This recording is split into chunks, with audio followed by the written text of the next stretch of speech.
Dito na naman tayo ngayon guys sa hula time natin dito sa Gabay ng Kapalaran.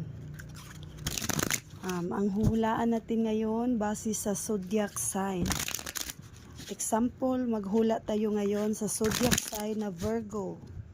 Ito na yung hula ngayong buwan sa Virgo, ngayong buwan sa June. Tingnan natin kung ano yung kapalaran ng mga Virgo ngayong buwan na June.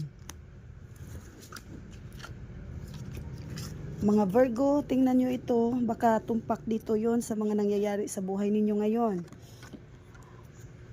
Nakikita ko dito sa unang papili sa card na kapag napili mo ito, kapag nagpapahula ka, ang ibig sabihin ay malinaw na mayroong taong gustong kumausap sa iyo, na may malaking kailangan o importanteng sasabihin sa iyo, pero di naman masama yung intensyon dahil maganda naman itong unang pagpili ngayon.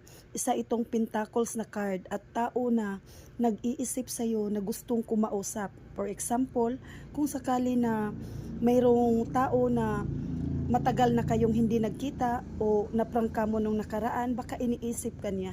Dahil nakikita dito na gusto kanyang kausapin at maghanap talaga siya ng paraan para makakausap ka. At dito naman sa pangalawang napili, ang ibig sabihin na ito ay may mga magagandang mangyayari. Ibig sabihin nito, kung may mga balak ka, may pinaplano ka na gustong gawin. Example, tulad ng gusto mong magpapatayo ng bahay o kaya negosyo. Kung ipagpatuloy mo lang talaga yung mga pangarap mo na yan, ang ibig sabihin nito magtatagumpay ka dahil mangyayari ang mga gusto mong mangyari sa buhay mo. Kung sakali man na gagawin mo ito, siguro pagsisikapan mo, mangyayari talaga yung gusto mong mangyayari. Ito yung mga signs sa mga Virgo dyan. Titingnan nyo na ito at pwede rin kitang hulaan kapag gusto mo na mga personal na hula, maraming hula. Ito example lang kasi ito dito sa video. Baka sakali gusto nyo na magpapahula, message nyo lang ako dahil nandito lang yung gumagabay sa inyong kapalaran. At ito naman parang may tao na malulungkot or siguro hindi siya mapakali pag hindi kanya makausap.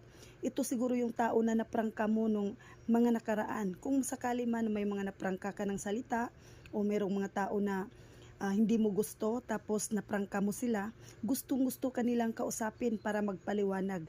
Ito yung sign na nalulungkot sila sa mga nasabi mo, pero hindi ka rin naman magsasalita ng hindi maganda kung hindi tama yung mga ginagawa, yung hindi